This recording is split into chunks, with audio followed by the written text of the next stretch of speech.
सहाय जय मासे की। हेलो फ्रेंड्स, नमस्ते। वेलकम टू रोमास ऑफिशियल। आज के पवित्र वचन है मत्ती रची सुसमाचार अध्याय 13, अध्याय 14, 1 से 36 पद तक। मत्ती रची सुसमाचार अध्याय 14, 1 से 36 पद तक।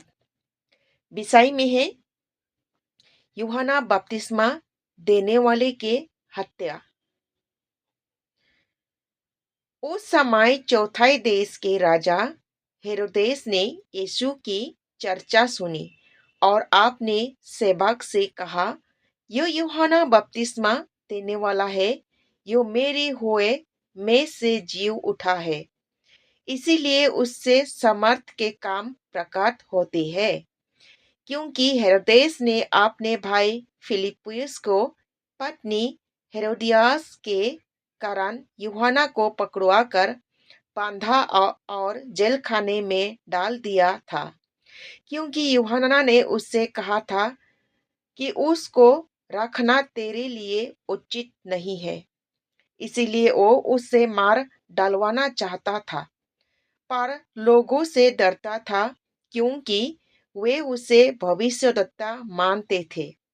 पर जब हेरोदेस के जन्मदिन आया तो हेरोदियास के बेटी ने उत्सव में नाच दिखाकर हेरोदेस को खुश किया। इस पर उसने शपथ रख कर वचन दिया, जो कुछ तू मांगेगी मैं तुझे दूंगा। यो अपने माता के उत्साहने से बोला, यूहन्ना बपतिस्मा देने वाले का सिर थाल में यही मुझे मंगवा दे। राजा दुखी हुई और अपनी शपथ के और हाथ बैठने वाले के कारण आज्ञा दी कि दे दिया जाए, और उसने जेल खाने में लोगों को भेजकर यूहन्ना का सिर कटवा दिया और उसका सिर थाल में लाया गया और लड़की को दिया गया, जिससे वो अपने माँ के पास ले गए। तब यूहन्ना के चेलों आए और उसके शव को ले जाकर गाड़ दिया और जाकर यीशु को सुसमाचार दिया। 5,000 पुरुषों को खिलाना। जब यीशु ने यो सुना तो यो नाव पर चढ़कर वहां से किसी सुनसान जगह को एकांत में चला गया। लोग यो सुनकर नगर नगर से पैदल ही उनके पीछे पीछे लिए। उसने निकलकर एक बड़ी भीड़ देखी और उन पर उस तरस खाया और उसके बीमारियों को चंगा किया। जब झाड़ में हुई तो उसके चेलों ने उसके पास आकर कहा, यो सुनसान जगह है और देर हो रही है, लोगों को विदा किया जाए कि वे बस्तियों से जाकर अपने लिए भोजन मोल ले। पर यीशु ने उससे कहा, उनका जाना आवश्यक नहीं, तुम ही इन्हें खाने को दो। उन्होंने उससे कहा, यह हमारे पास 5 रोटी और 2 मछलियों के टुकड़ों और कुछ नहीं है। उसने कहा, उनको यह मेरे पास ले आओ। तब उन्होंने लोगों के घास पर बैठने को कहा और उन 5 रोटी और 2 मछलियों को लिया और स्वर्ग की ओर देखकर धन्यवाद किया और रोटियों तोड़ तोड़कर चेलों को दी, और चेलों ने लोगों को जब तक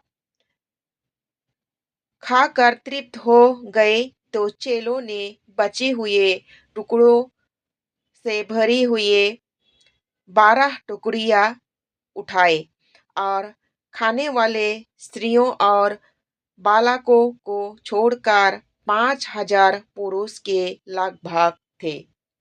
यीशु का अपने पास चलना।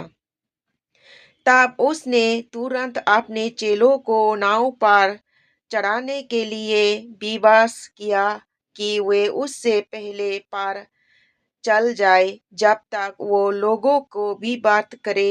ये लोगों के विदा करके प्रार्थना करने के अलग पहाड़ पर चला गया और साझा को यह वहाँ अकेला था। उस समय नाव झील के बीच लहरों से डगमगा रही थी क्योंकि हवा सामने की थी और यीशु रात के चौथे पहर झील पर चलते हुए उनके पास आया। चेलों उनको झील पर चलते हुए देखकर घबरा गए और कहने लगे, यो भूत है, और डर के मारे चिल्लाने लगे। तब यीशु ने तुरंत उससे बात की और कहा, दंडस बांधो, तुरंत मैं हूँ, डरो मत। पर पतरस ने उसको उत्तर दिया, हे प्रभु, यदि तू ही है तो मुझे अपने पास पानी पर चल कर आने को आज्ञा दे। उसने कहा, आओ। तब पतरस नाव पर से उतरकर यीशु के पास जाने को पानी पर चलने लगा, पर हवा को देखकर डर गया और अब डूबने लगा तो चिल्लाकर कहा, हे प्रभु, मुझे बचा। यीशु ने तुरंत हाथ बढ़ाकर उससे थाम लिया और उससे कहा, हे अल्पविश्वासी, तूने क्यों संदेह किया। जब वे नाव पर चढ़ गए तो हवा थम गए। इस पर उन्होंने जो नाव पर थे उससे दंडवत करने का कहा। सुसमाचार तो परमेश्वर का पुत्र है। ज्ञानेश्वर में रोगियों को चंगा करना। वे पार उतरकर गणेश्वर में पहुंचे।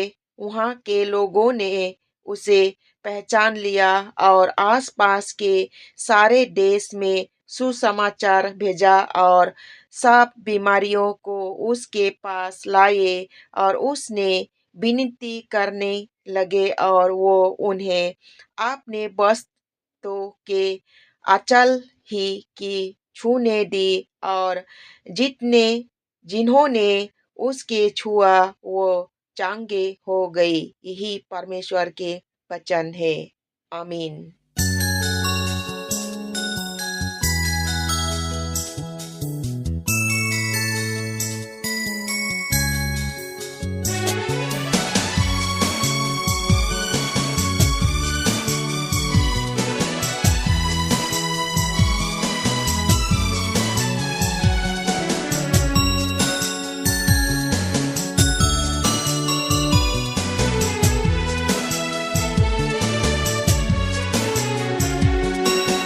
अपनों को तो इस दुनिया में सभी प्यार करते हैं, दुश्मन से भी तुम प्यार करना मसीहा सिखाते हैं।